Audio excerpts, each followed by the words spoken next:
Alyn Velaryon and his fleet's voyage home, we need say little. Near the mouth of the Manda, the late arriving Red Wine fleet was finally sighted, hurrying north, but they turned around after breaking bread with Lord Velaryon on the Lady Baela. His lordship made a brief visit to the Arbor as Lord Red Wine's guest, and a longer one at Old Town, where he renewed his friendship with Lord Lionel Hightower. Lady Sam once more sat with the scribes and maesters of the Citadel so they might set down the details of his voyage, was feted by the maesters of the 7 guilds, and received yet another blessing from the High Septon. Again he sailed along the parched, dry coast of Dorn, this time beating eastwards. Princess Alejandra, as expected, was pleased at his return to Sunspear and insisted on hearing every detail of his adventures to the Sunset Sea, much to the fury of her siblings and jealous suitors alike. It was from Princess Alejandra that Lord Alyn learned that Dorn had joined the Daughters' War, making alliance with Tyrosh and Lys against Racalio Rhydun, and it was at her court at Sunspear during the Maiden Days feast that very day that 1,000 maidens were paraded before King Aegon III in King's Landing, that his lordship was approached by a certain Drazenko Roger, one of the envoys that Lys had sent to Aleandra's court, who begged a private word. Curiously, and to the surprise of many,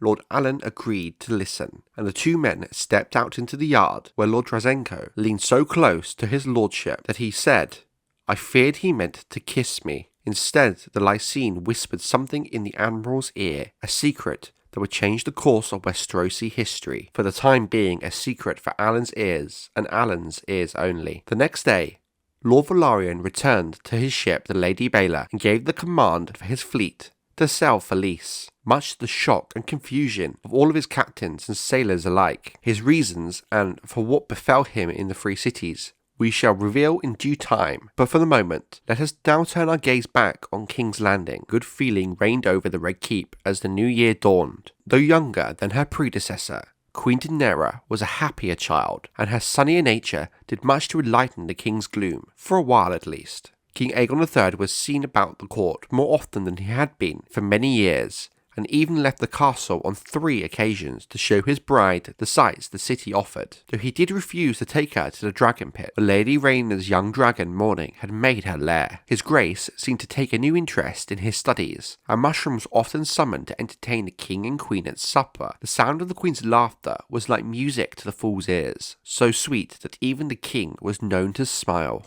Even Garth Long, the Red Keep's despised master-at-arms, made note of a change. "We no longer have to beat the bastard boy as often as before," he told the Hand. The boy never lacked for strength nor speed. Now at last he is showing some modicum of skill. The young king's new interest in the world even extended to the rule of his kingdom. Aegon III began to attend council meetings. Though he seldom spoke, his presence heartened Grand Maester Munkin, and seemed to please Lord Moon and Lord Rowan. Sir Marston Waters of the Kingsguard seemed discomforted by his Grace's attendance, however, and Lord Peake took it for a rebuke. Whenever Aegon made so bold as to ask the question, Munkin tells us the Hand would bristle and accuse him of wasting the council's precious time, or inform him that such weighty matters were beyond the understanding of a mere child. Unsurprisingly, before very long, King Aegon began to absent himself from the meetings once again. Sour and suspicious by nature, and possessed of overweening pride, Unwin Peake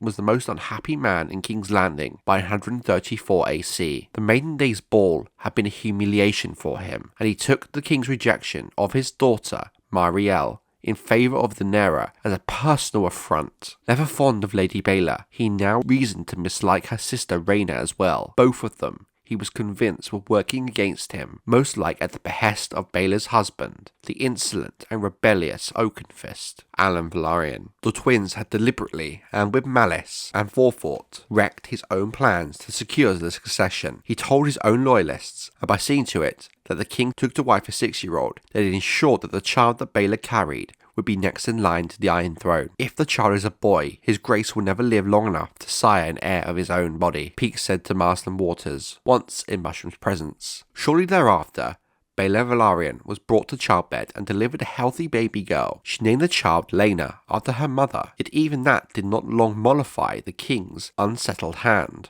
For less than a fortnight later, the leading elements of the Velaryon fleet returned to King's Landing, bearing a cryptic message. Oakenfist had sent them on ahead, whilst he set sail for Lys to secure a treasure beyond price. These words inflamed Lord Peake's suspicions. What was this treasure? How did Lord Velaryon mean to secure it? With a sword? Was he about to start a war with Lys, as he had with Braavos? The Hand had sent the young, rash admiral around the whole of Westeros to rid court of him, yet here he was, about to descend on them once more, dripping with undeserved acclaim, and may perhaps vast wealth as well. Gold was ever a sore point for Lord Unwin Peake, whose own house was land poor, rich in stone and soil and pride, yet chronically short of coin. The small folk saw Oakenfist as a hero. His lordship knew, the man who had humbled the proud Sea Lord of Braavos and the Red Kraken of Pike, whilst he himself was resented and reviled by all. Even within the walls of the Red Keep, there were many who'd hoped that the regents might have removed Lord Peake as Hand of the King and replaced him with the young Alyn Velaryon. Whatever this great treasure Lord Alyn Velaryon boasted of, be it gold or some kind of trick, the Hand and protector of the realm, Lord Unwin Peake, knew one thing for sure. It must be bad news for himself and all of his plots and schemes, and to ensure his own place,